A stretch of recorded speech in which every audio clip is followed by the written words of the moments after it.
Morning Celkon mobile సమర్పిస్తున్న business breakfast షోకి స్వాగతం.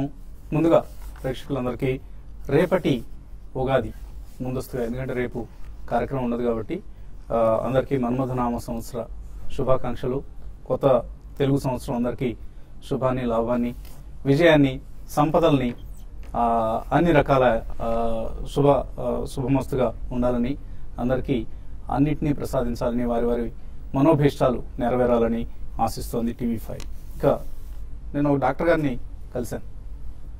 TV5 బిజినెస్ షోస్ ప్రస్తావన వచ్చింది, సో బిజినెస్ షోస్ చూస్తారని అడిగితే ఆయన వెంటనే నేను బిజినెస్ ప్రోగ్రామ్స్ చూడండి, నాకు ఆసక్తి ఉండదు అన్నారు. సో మంచిదే, సంతోషం. మరి ఏం చూస్తారని అడిగాను. పొలిటికల్ న్యూస్ చాలా దారుణమైన విషయం. దేనికైనా పనికొస్తుందండి. ఒక మనశ్శాంతి కూడా కనీసం దక్కదు. సో అది చూసామంటే రకరకాల మానసిక ఆవేశానికి లోనవుతాం, ఆవేశాలకు లోనవుతాం. ఎటువంటి ప్రయోజనం, పరమార్థం లేని దండగా మారి న్యూస్ ప్రోగ్రామ్స్ అవి. సో మరి మీరు సంపాదించిన డబ్బు ఏం చేస్తారని అడిగాను. ఏముందండి, రియల్ ఎస్టేట్లో పెడతాను, ఫిక్స్డ్ డిపాజిట్స్ చేసేస్తాను అన్నారు. అది కూడా మనం మన కుటుంబానికి చేసే అన్యాయంగానే భావించాలి. ఎందుకంటే చక్కగా డబ్బు సంపాదించే ఒక ప్రొఫెషన్లో ఉన్నారు. సో ఆ డబ్బుని ఎంత తెలివిగా పెట్టుబడి పెడితే మరింతగా రాబడి సంపాదించే అవకాశం ఉంటుంది అన్నది చూసుకోవాలి. కానీ జస్ట్ ఏదో లేజీగా ఉండి ఒక చోట ఎక్కడో ప్లాటో ఒక అపార్ట్మెంట్ కొనేయటం, ఆ తర్వాత మిగిలితే ఏమన్నా ఫిక్స్డ్ డిపాజిట్ చేసేయటం, పిల్లల పేరు మీదో భార్య పేరు మీదో చేస్తుంటారు. ఎక్కువ మంది చేసే పని ఇది. సో ఇదంతా కూడా మనం సంపాదించుకున్న డబ్బుకి అన్యాయం చేసినట్లు, కుటుంబానికి అన్యాయం చేసినట్లు. ఆయనే కదా ఎంతో మంది కంపెనీల అధిపతులు, డైరెక్టర్లు, చైర్మన్లు, ఎండీలు, మహామహుల్ని కలుస్తుంటాం మేము. వాళ్ళందరూ వాళ్ళ రంగాల్లో నిష్ణాతులు, గొప్పవాళ్ళు. కానీ ఆర్థికంగా మాత్రం, ఆర్థిక అక్షరాస్యత పరంగా చూస్తే నిరక్షరాస్యులు. తాము సంపాదించిన డబ్బుపై అతి తక్కువ రాబడి ఆర్జించే ఆర్థిక నిరక్షరాస్యులు. So sorry to say this, కానీ వాళ్ళని కించపరచాలని కాదు, దీనికి ఇంపార్టెన్స్ ఎవరు. మనం చిన్న రోజుకు ఒక 5-10 నిమిషాలు సమయం కేటాయిస్తే చాలు. మనం ఎన్నో వ్యర్థమైన పనులు చేస్తూ ఉంటాం. సో వాటికి కేటాయించే సమయంలో ఒక 10 నిమిషాల సమయాన్ని మనం దీని మీద దృష్టి సారిస్తే ఇటువంటి ఆర్థిక అంశాలు నేర్చుకునే ఆసక్తిని మనంతటా మనం అలవర్చుకోవాలి. ఇది ఎవరో చెప్తే వచ్చేది కాదు. మన శ్రేయస్సు దృష్ట్యా, మన కుటుంబ శ్రేయస్సు దృష్ట్యా చేయాల్సిన పనిది. సో తప్పనిసరిగా అందరూ ఆర్థిక అక్షరాస్యత, అసెట్ ఎలొకేషన్ అనే అంశానికి అసలు ఎవరు ఇంపార్టెన్స్ ఇవ్వరండి. ఏదో తమకు తోచిన ఇన్వెస్ట్మెంట్స్, చిట్ ఫండ్స్ కడుతుంటారు ఎక్కువ మంది. చాలా వేస్ట్ ఇన్స్ట్రుమెంట్ అది. అవసరానికి డబ్బు ఆదుకుంటుందన్న ఒక అంశాన్ని పక్కన పెడితే చిట్ ఫండ్లో ఇన్వెస్ట్ చేయడం అనేది మనం పూర్తిగా నష్టపోతూ ఉంటాం. చాలా ఎక్కువ నష్టం వచ్చేది చిట్ ఫండ్ ఇన్వెస్ట్మెంట్స్లో. సో ఇటువంటి అంశాలను నేర్చుకునే ప్రయత్నం చేద్దాం. వాళ్ళ ఆర్థిక స్తోమతను బట్టి, వాళ్ళ వయసు, కుటుంబ అవసరాలను బట్టి అసెట్ ఎలొకేషన్ చేయడం ప్రతి ఒక్కరికి తక్షణ కర్తవ్యం. ఎక్కువ మంది విస్మరించేది ఇన్సూరెన్స్, హెల్త్ ఇన్సూరెన్స్ పట్ల, అలాగే లైఫ్ ఇన్సూరెన్స్ పట్ల ఎవరికి ఆసక్తి ఉండదు. బట్ అవసరం. ఒకసారి మా ఫ్రెండ్ జెమినీ టీవీలో పనిచేసేవారు. చక్కగా ఒక మంచి అపార్ట్మెంట్ కొనుక్కున్నారు, కానీ అకస్మాత్తుగా చనిపోయారు. మంచి పని చేశాడని అనుకున్నాం ఆయన కొనుక్కున్నప్పుడు. కానీ ఆయన తర్వాత తెలిసింది ఏంటంటే చనిపోయే సమయానికి ఇన్సూరెన్స్ లేదు. కుటుంబం వీధిని పడింది. అపార్ట్మెంట్ను బ్యాంక్ వాళ్ళు వాళ్ళ లోన్ కోసం దాన్ని జమ చేసేసుకున్నారు. సో ఇటువంటి ప్రమాదాలు, విపత్తులు ఎవరికి ఎదురుకాకుండా ఉండాలంటే అందరూ ఆర్థిక అక్షరాస్యతను అలవర్చుకోవాలి. TV5 బిజినెస్ షోస్ కావచ్చు, లేకపోతే న్యూస్ పేపర్స్ కావచ్చు, లేదా వెబ్సైట్స్ కావచ్చు, రకరకాల ఇన్ఫర్మేషన్ సోర్సెస్ ఉన్నాయి. వాటిలో దేనికి వెళ్ళినా కూడా అండ్ TV5 రెగ్యులర్గా కండక్ట్ చేసే ఇన్వెస్టర్ క్యాంప్స్కి ప్రతి ఒక్కరు రావాలి. సో వచ్చి మీ సందేహాలను తీర్చుకోవాలి. అసెట్ ఎలొకేషన్ అంటే ఏంటో నేర్చుకోవాలి. అక్కడ ఎక్స్పర్ట్స్ చెప్పే సలహాలను పాటిస్తే మీ సంపద రెట్టింతలు అవుతుంది, రాబడి మరింతగా వృద్ధి చెందుతుంది. మన్మథనామ సంవత్సరం అందరికీ మరొకసారి శుభాన్ని చేకూర్చాలని ఆశిస్తోంది TV5. ఇక మార్కెట్స్ విషయానికి వస్తే ఏషియన్ మార్కెట్స్ ప్రస్తుతం మిక్స్డ్గా కనిపిస్తున్నాయి. నిన్న చూసాం మనం, డిసప్పాయింటింగ్ సెషన్ చూసాం. ప్రధానంగా సెలాన్ ర్యాలీస్, ఈ సూక్తినే మార్కెట్స్ ప్రస్తుతానికి ఫాలో అవుతూ ఉన్నాయి. ఒక మంచి వార్త రాగానే గ్యాప్ అప్ తో ప్రారంభం కావడం, ఆ తర్వాత మార్కెట్స్ వెంటనే కొప్పుకోవడం, ఇది వరుసగా మనం 3వ చూస్తున్నాం. మొన్న RBI వడ్డీ రేట్ల పెంపు బడ్జెట్ తర్వాత ప్రకటించినప్పుడు చూసాం. ఇన్సూరెన్స్ బిల్లు పార్లమెంట్లో అప్రూవ్ అయినప్పుడు చూసాం. ఆ రోజు కూడా మార్కెట్స్ గ్యాప్ అప్ తో ఓపెన్ కావడం, తర్వాత పడిపోవడం చూసాం. నిన్న కూడా చూసాం మనం US fed chairperson statements dovish గా వచ్చాయి. మంచి వార్త ఇది మార్కెట్స్ సంబంధించి. సో ఈ ప్రకటన తర్వాత కూడా నిఫ్టీ మనకు ఆల్మోస్ట్ 154 పాయింట్లు గ్యాప్ అప్ ఓపెనింగ్ తర్వాత మనం చూస్తే హైయర్ లెవెల్స్ నుంచి 154 పాయింట్లు కోల్పోయింది. బ్యాంక్ నిఫ్టీ అయితే ఏకంగా 562 పాయింట్స్ కోల్పోయింది. సో ఇటువంటి పరిణామాలు తరచుగా ఎదురవుతున్నాయి. సో ఈ సమయాన్ని మనం చక్కగా పోర్ట్ఫోలియోస్లో చిన్న చిన్న మొత్తాల్లో మంచి షేర్లు కొనుక్కోవడానికి ఉపయోగించుకోవచ్చు. మనం చూస్తున్నాం ఐషర్ మోటార్స్లు, బాష్లు, MRFs or even Asian Paints, ఇటువంటి స్టాక్స్ అన్ని కూడా ఎంత కరెక్షన్ వస్తే అంతగా తర్వాత విజృంభించి పెరుగుతున్న సమయం ఇది, సందర్భం ఇది. సో అటువంటి స్టాక్స్ను కంపల్సరీగా ప్రతి ఒక్కళ్ళ పోర్ట్ఫోలియోలో జాయిన్ చేసుకోవాలి. కొద్దిగా 2-3 షేర్లు కొనుక్కున్నా కూడా ఇవన్నీ కూడా లాంగ్ రన్లో మంచి రిటర్న్స్ ఇస్తున్న స్టాక్స్. లాస్ట్ 3 yearsలో ఒక్కొక్క stock 8 times, 9 times, 10 times returns ఇచ్చాయి. సో అటువంటి గొప్ప స్టాక్స్ అవి. సో వీటిని పోర్ట్ఫోలియోస్లో యాడ్ చేసుకునే ప్రయత్నం చేయొచ్చు. ఇక మార్కెట్స్ పరిస్థితి టెక్నికల్గా ఎలా ఉందో వివరించడానికి అనలిస్ట్ మనతో సిద్ధంగా ఉన్నారు. సో చక్కగా ఎర్ర చొక్కాతో వచ్చారు. ఎటువంటి మార్కెట్స్ నష్టాలు ఉంటాయి అంటానికి ఇదేమన్నా నిదర్శనమా ఈ ఎర్ర చొక్కా, లేకపోతే టెక్నికల్లీ మార్కెట్స్ ఎలా పాయిజ్ అయ్యి కనిపిస్తున్నాయి? ఐ థింక్ ఎర్ర చొక్కా అన్నారు బేసికలీ లాస్ట్ 3 ఈవెంట్స్ మీరు చెప్పినట్టు. సో బేరిష్ బార్స్ చూడటం జరిగింది మనం. సో రాజన్ గారు అనౌన్స్ చేసినప్పుడు కూడా ఒక పెద్ద లాంగ్ రెడ్ బార్ చూసాం చార్ట్స్ పరంగా. సో ప్రాబ్లీ ఇది ఒక ఇండికేషన్ అనుకోవచ్చు. So markets short term technically కొద్దిగా మేబీ డౌన్వర్డ్ ఉంటాయని చెప్పొచ్చు ఈ స్టేజ్ లో. సో నిన్నటి మార్కెట్స్ వస్తే కనుక ఆల్మోస్ట్ మన 20-day మూవింగ్ యావరేజ్ ఏదైతే 88 అరౌండ్ 8800 ఉందో ప్రాబ్లీ అక్కడ ఒక మేజర్ రెసిస్టెన్స్ తీసుకోవడం జరిగింది. Last 1 hour I think bears totally grip తీసుకున్నారు మార్కెట్ ది. సో ఈ వారం లో ఏదైతే ఉందో 8612 ప్రాబ్లీ అక్కడ కోసం వెయిట్ చేస్తుంది మార్కెట్. సో దాని కింద ఇవాళ కనుక ఫ్రైడే ఈ రోజు ఆ కింద క్లోజ్ అవుతే కనుక ప్రాబ్లీ ప్రీవియస్ బాటమ్ ఏదైతే 8470 ఉందో అక్కడ దాకా వచ్చే అవకాశం ఉంది. అదేవిధంగా ప్రతి ర్యాలీ కొద్దిగా సెల్ ఆఫ్ కి లోన్ అవుతుంది కాబట్టి ప్రాబ్లీ మనం కూడా we should traders I think rallies లో సెల్ చేయడం బెటర్. సో రెసిస్టెన్స్ జోన్ కనుక చూస్తే మనకి ఇక్కడ నుంచి 8695, 8742 మధ్యలో గట్టి రెసిస్టెన్స్ ఉండే అవకాశం ఉంది. So any rally probably 50 to 100 points కూడా ఒకసారి ట్రేడింగ్ పొజిషన్స్ అమ్మొచ్చు అని చెప్పొచ్చు. అదేవిధంగా సపోర్ట్ మనకి 8606 కనుక బ్రేక్ అవుతే ప్రాబ్లీ ప్రీవియస్ లో ఏదైతే ఉందో 8470 అది వచ్చే అవకాశం ఉంది. అదేవిధంగా బ్యాంక్ నిఫ్టీ కనుక నేను చూస్తే మనం ఆల్మోస్ట్ హై నుంచి 550 పాయింట్స్ డౌన్ కిందకి రావడం చేసాం. సో ఒక స్టేజ్ లో మనకు అనిపించింది ప్రాబ్లీ అబౌట్ 20-day ట్రేడ్ అవుతుంది కాబట్టి కొద్ది బులిష్నెస్ ఉండే అవకాశం ఉందని. But last 1 hour trading pattern కనుక చూస్తే చాలా బేరిష్ గా క్లోజ్ అవటం చూసాం మనం. సో ఈ స్టేజ్ లో ఐ థింక్ 18,260 కూడా వచ్చే అవకాశం కనిపిస్తుంది స్వింగ్ లో ఏదైతే ఉందో ప్రీవియస్ స్వింగ్ లో. బట్ దానికన్నా ముందు ఐ థింక్ 18,536 కింద క్లోజ్ అవుతే ఆ ఛాన్స్ ఉంటుంది. అదేవిధంగా సపోర్ట్ జోన్ వచ్చేసి 18,688 అండ్ 18,536 గా చెప్పుకోవచ్చు. రెసిస్టెన్స్ జోన్ వచ్చి 19,121 అండ్ 19,390. సో 19,400 అబోవ్ వరకు I think we should cell bank Nifty అని చెప్పొచ్చు. అండ్ మేబీ అక్కడ నుంచి 100-150 పాయింట్స్ స్టాప్ లాస్ పెట్టుకోవాలి. ప్రాబ్లీ మనం ఇప్పుడు చూడాల్సిన స్టాక్స్ ఏమంటే ఏ స్టాక్స్ అయితే అబౌట్ 20-day మూవింగ్ యావరేజ్ లో ట్రేడ్ అవుతున్నాయి. సో అలాంటి స్టాక్స్ మనం బైస్ లో కొనొచ్చు అని చెప్పొచ్చు. చాలా స్టాక్స్ మిడ్ క్యాప్ స్పేస్ లో బ్రేక్అవుట్స్ రావడం చేసాం. సో ఇలాంటి స్టాక్ ఎవ్రీ కరెక్షన్ లో కొంటే ప్రాబ్లీ 1 year లో 50 to 60% అప్రిషియేషన్ అయ్యే అవకాశం ఉంది. Example of NCC, Sintex, Dewan housing, geometric and Sharada Corp. ఈ 5 స్టాక్స్ కూడా ఎవ్రీ డే మేబీ ఇక్కడ నుంచి 5 to 10% కూడా పడవచ్చు. So every day one should buy maybe 30% to 40% in the next 6 months to 1 year. So 20-day moving average పైన ట్రేడ్ అవుతున్న stocks list అని చెప్పారు. బట్ 200-day మూవింగ్ యావరేజ్ దిగువన చాలా స్టాక్స్ ట్రేడ్ అవుతున్నాయి. ఈ మధ్య వచ్చిన నెర్వస్నెస్ కారణంగా, వీక్నెస్ కారణంగా. Tata steel for instance 200-day moving average కి 27% తక్కువ కింద ట్రేడ్ అవుతుంది. ఇయర్ టు డేట్ చూస్తే 15% నష్టపోయిన స్టాక్ ఇది. అలాగే Cairn India, Sesa Sterlite, ONGC, Hindalco, SAIL, Oil India, Bajaj Auto, GAIL India, Reliance Industries, ITC, ఇటువంటి స్టాక్స్ అన్ని కూడా బేరిష్ గా తయారయ్యి 200-day మూవింగ్ యావరేజ్ కింద ట్రేడ్ అవుతున్నాయి. ఈ స్టాక్స్ లో మాత్రం ఇన్వెస్ట్మెంట్స్ కు 1-2 సార్లు ఆలోచించుకొని కేవలం చాలా లాంగ్ టర్మ్ పర్స్పెక్టివ్ ఉంటేనే ఇన్వెస్ట్ చేయాలి. అదర్వైజ్ అవాయిడ్ సాధ్యమైనంత వరకు ఈ స్టాక్స్ ను అవాయిడ్ చేయడం మంచిది. సో ట్రేడర్స్ కి ఎటువంటి సలహా ఇస్తారు ఇవాళ ఈ వీకెండ్ డే? నిన్న మార్కెట్ లాస్ట్ ఒక 1.5 hour లో పడిన విధానంగా చూస్తే మార్కెట్ చాలా షార్ట్ టర్మ్ డౌన్ ట్రెండ్ అనేది చాలా ఎక్కువ ఉండే అవకాశంగా కనపడుతుంది. ఎందుకంటే ఏ దశలో కూడా నెక్స్ట్ సెకండ్ హాఫ్ లో బయింగ్ రాలేదు, తర్వాత హ్యూజ్ షార్ట్స్ అనేది బిల్డ్ కావడం చూసాము. అయితే ఇంట్రెస్టింగ్ ఏంటంటే ఎఫ్ఐస్ నేను కొనడం చూసాము క్యాష్ మార్కెట్ లో, ఈవెన్ డెరివేటివ్ మార్కెట్ లో. కాబట్టి ఏంటంటే 1 or 2 days కానీ నిఫ్టీ కానీ ఇదే లెవెల్లో ఉందంటే మళ్ళీ నిఫ్టీ 8,500 ఈవెన్ 8,400 లెవెల్స్ కూడా టెస్ట్ చేసే అవకాశం ఎక్కువ ఉంది. కాబట్టి ట్రేడర్స్ మాత్రం చిన్న ర్యాలీ వచ్చినా కూడా సెల్ చేయమని చెప్తాను. ప్లస్ నెక్స్ట్ వీక్ మనకి F&O క్లోజింగ్ ఉంది కాబట్టి మధ్యలో 1 or 2 days షార్ట్ కవరింగ్ వచ్చినా కూడా మార్కెట్ సస్టైన్ కాకపోవచ్చు.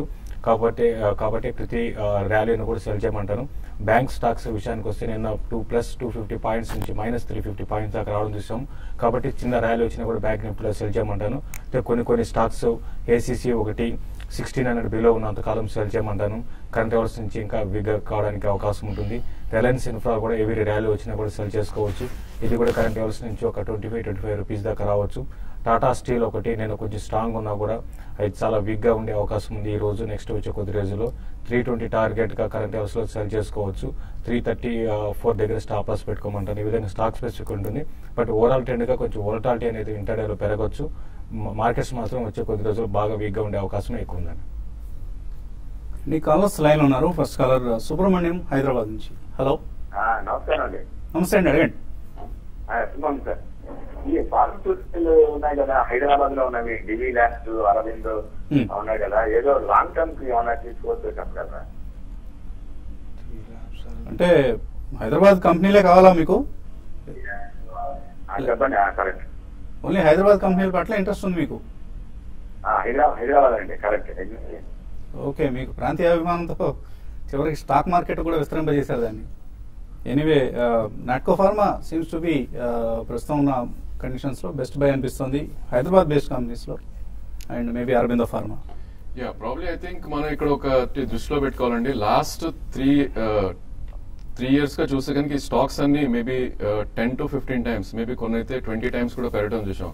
సువెన్ ఫార్మా లాంటివి, లేదంటే నాట్కో అండ్ అరబిందో. సో ఇవన్నీ కూడా కరెక్షన్ కి లోన్ అవుతాయి కనుక కొద్దిగా అగ్రెసివ్ కరెక్షన్స్ వచ్చే అవకాశం ఉంది. సో అది మీరు దృష్టిలో పెట్టుకోవాలి. ప్రాబ్లీ అరబిందో ఇక్కడ నుంచి ఒక 20% మాక్సిమం కరెక్షన్ అనుకుని ఎక్స్పెరిమెంట్ చేయొచ్చు. ఎక్స్పెక్టేషన్స్ మటుకు మనకు 20 to 25% రిటర్న్స్ అనుకుని కొనాలి ఈ స్టేజ్ లో. ఎందుకంటే ఆల్రెడీ 10 times 15 times పెరిగిన స్టాక్స్ కాబట్టి ప్రాబ్లీ ఇక్కడ నుంచి ఎక్కువ పెరిగే అవకాశం లేదు. సో ప్రాబ్లీ మీరు 30 to 40% returns per annum if you're happy, I think ఇక్కడ అక్యూములేట్ చేయొచ్చు. You can start buying Aurobindo pharma. Maybe 15 to 20% కిందకు వచ్చినా కూడా యూ షుడ్ యాడ్. అదేవిధంగా నాట్కో ఫార్మా కూడా అరౌండ్ 1600 నుంచి 2200 దాకా పెరగడం చూసాం. ప్రాబ్లీ 50% రిట్రేస్మెంట్ అవుతాయి కనుక అరౌండ్ 1800 to 1850 మధ్యలో నాట్కో ఫార్మా కూడా కొనవచ్చు. కరెక్షన్స్ ను అవకాశం తీసుకొని కొనుక్కోండి ఇటువంటి స్టాక్స్ లో. ఒకవేళ మీరు టైమింగ్ చేయడం కష్టం, మనం ఈ కరెక్షన్స్ వీటన్నింటిని పట్టుకోలేమన్న ఉద్దేశం ఉంటే ఎస్ఐపి చేయండి. సిస్టమేటిక్ ఇన్వెస్ట్మెంట్ ప్లాన్ లో నెలకి ఎన్ని షేర్లు చొప్పున కొనుక్కుంటూ వెళ్తే కూడా that will give you a better result. మరిన్ని కాల్స్ తీసుకుపోయే ముందు కాసేపు విరామం.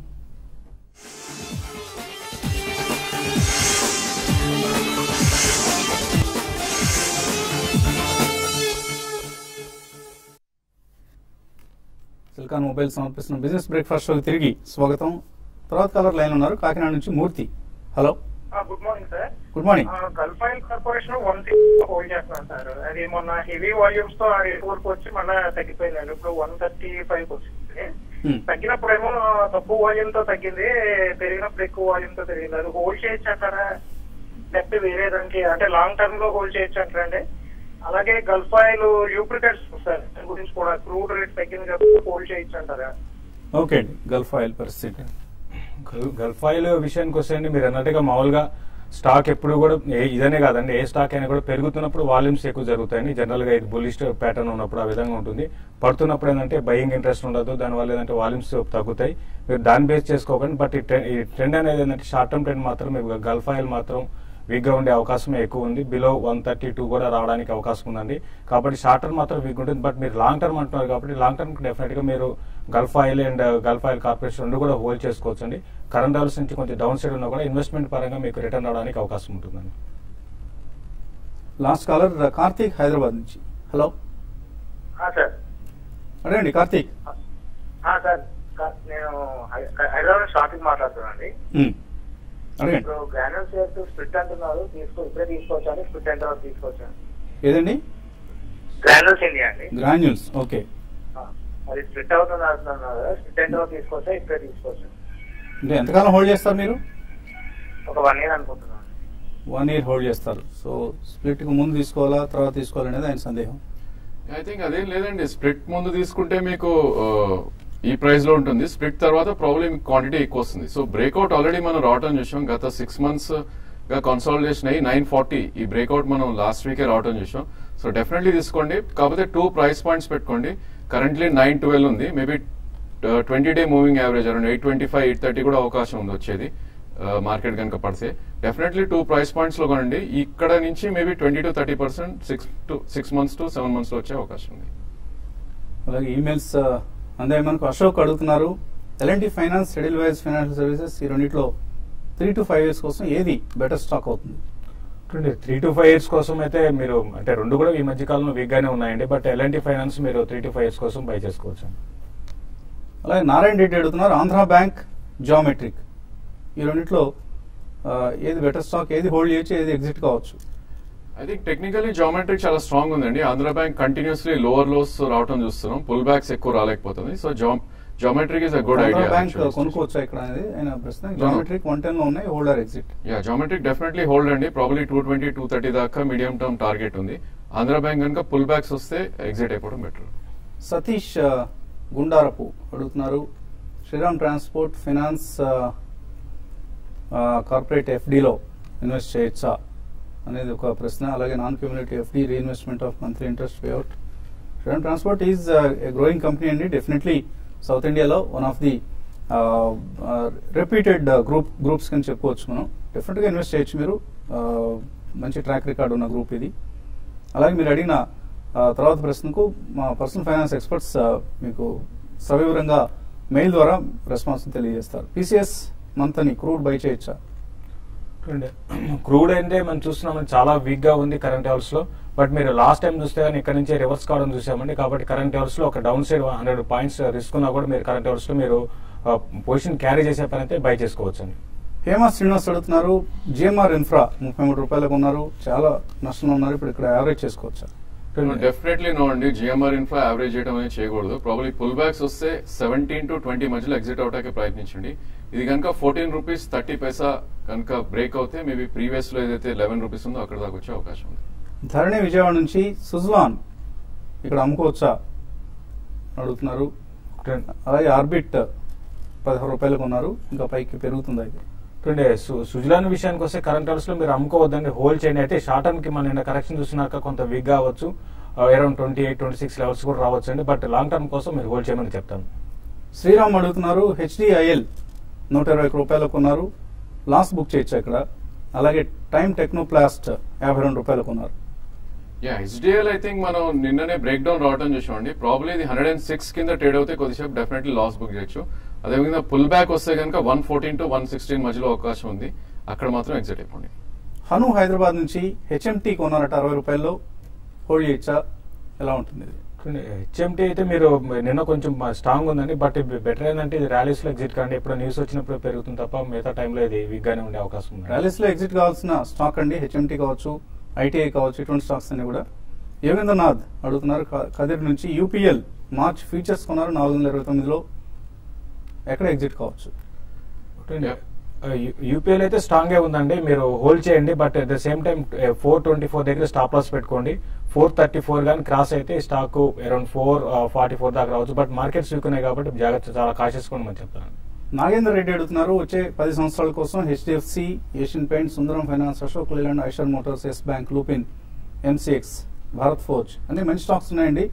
డెఫినెట్ గా హోల్డ్ చేయండి, వీలైతే ఇంకా ఎక్కువ యాడ్ చేసుకుంటూ వెళ్ళండి. ఈ స్టాక్స్ అన్ని కూడా మంచి బ్లూ చిప్స్ ని మీరు సెలెక్ట్ చేస్తున్నారు. పద్మ అతలూరు అడుగుతున్నారు, దివి స్లాబ్స్ ఈ రేట్లో తీసుకోవచ్చా? ఐ థింక్ కొద్దిగా కన్సాలిడేషన్ జోన్ లో ఉందండి. ప్రీవియస్ టాప్ ఏదైతే ఉందో ప్రాబ్లీ అది బ్రేక్ అవుతే కనుక కొద్దిగా ఎక్కువ పెరిగే అవకాశం ఉంది. 1888 అని దాని అబోవ్ వస్తే కనుక డెఫినెట్లీ బై చేయండి. లేదంటే మైనర్ కరెక్షన్స్ వచ్చే అవకాశం ఉంది. మేబీ 1750 to 1760 మధ్యలో entry point. So Divi slab సంబంధించిన సలహా అది. శేషగిరి అడుగుతున్నారు, ఓకే అనలిస్ట్ మళ్ళీ ఒకసారి స్టాక్ అడ్వైజ్ ఇచ్చేటప్పుడు స్టాక్ పేరుని రిపీట్ చేస్తే బాగుంటుంది అంటున్నారు. తప్పకుండా మా అనలిస్ట్తో ఆ పని చేయించే ప్రయత్నిస్తామండి. Pharma stocks next 3 to 5 years కోసం ఒక మంచి mid cap pharma stock recommend చేయమంటున్నారు.